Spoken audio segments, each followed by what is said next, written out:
Protests and demonstrations appear to be on the rise in the wake of the Israel-Hamas war. These so-called protests are getting more violent and more vitriolic. Many of these seem to be verging on being outright riots, rather than real protests. Some, of course, were designed to coincide with either Kristallnacht on the 9th to 10th of November or Remembrance Day on the 11th of November.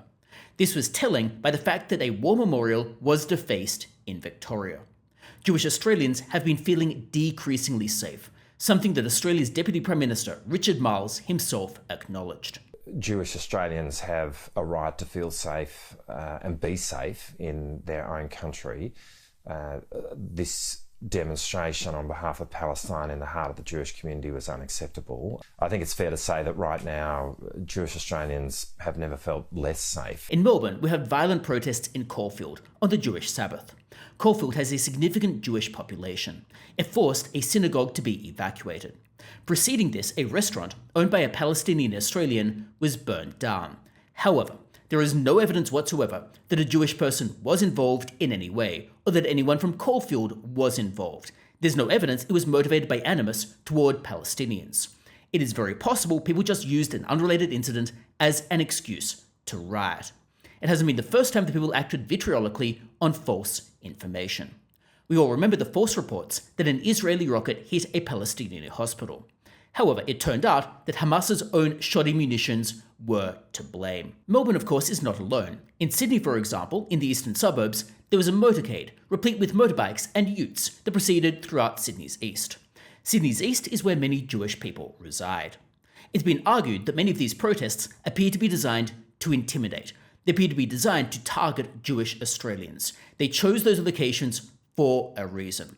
They chose them to intimidate the people in those locations, many of whom are Jewish. In the United States, we've also had many violent and vitriolic protests. For example, on college campuses, there are protesters who are intimidating Jewish students and Jewish academics.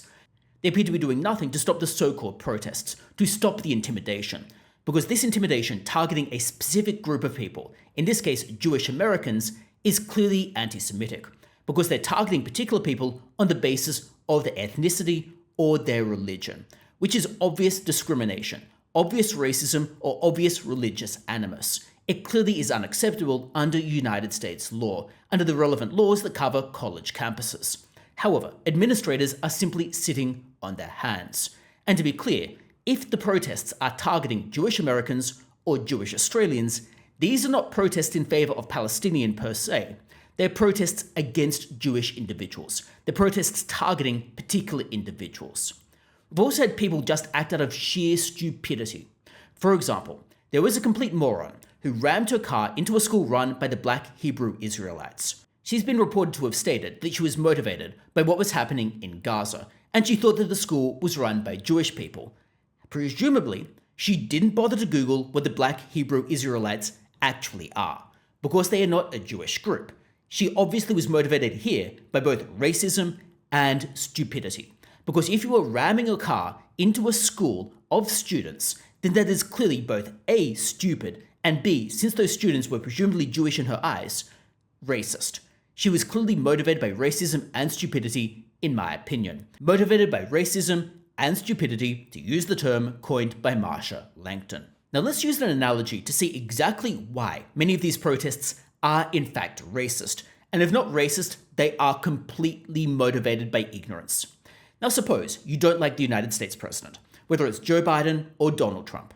Do you blame all Americans for US foreign policy?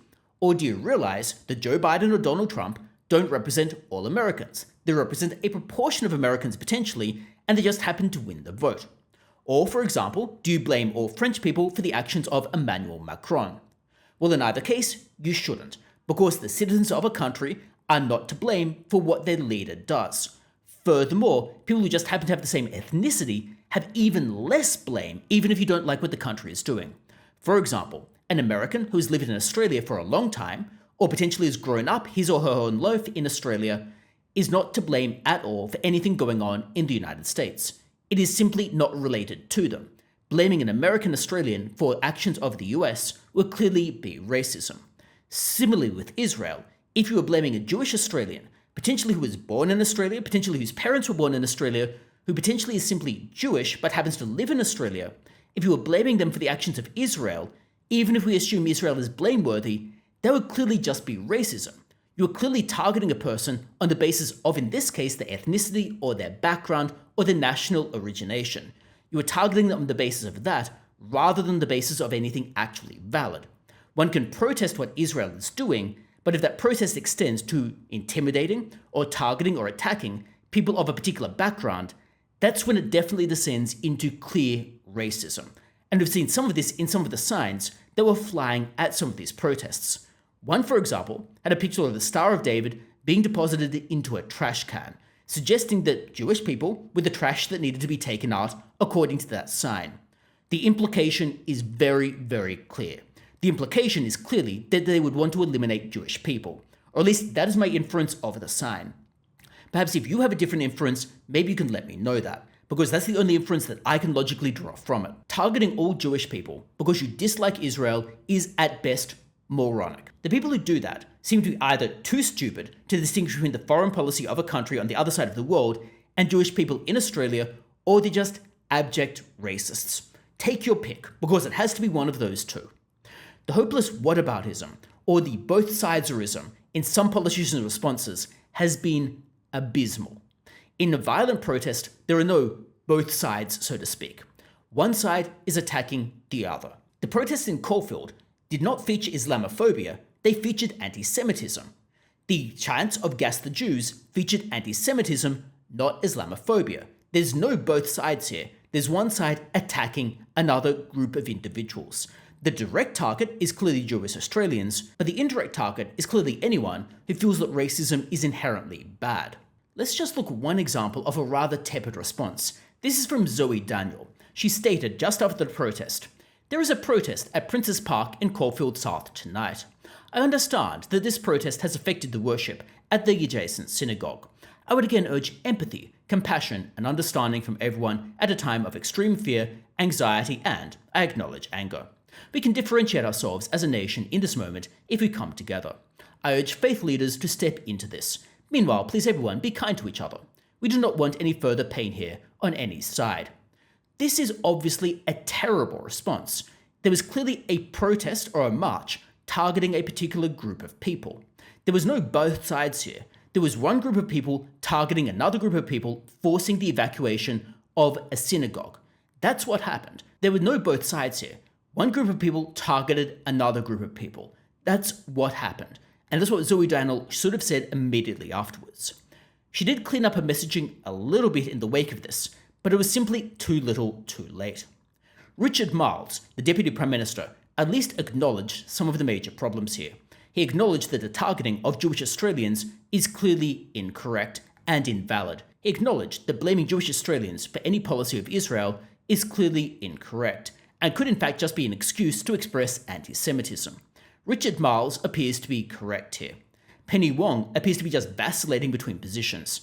She appears to want a ceasefire, but she seems to live in La La Land where that ceasefire is actually possible. And if she's going to weigh into this, she should at least come up with an actual solution for how she thinks this ceasefire should get off the ground. She needs to come up with a solution that doesn't make Israel just a punching bag. Because all of the calls for ceasefires appear to be calls for Israel to just keep getting hit in the face over and over and over again and do nothing about it. If Penny Wong wants a ceasefire, she needs to come up with a decent solution for how Israel will get the hostages back and how Israel will stop an attack like what has happened from reoccurring.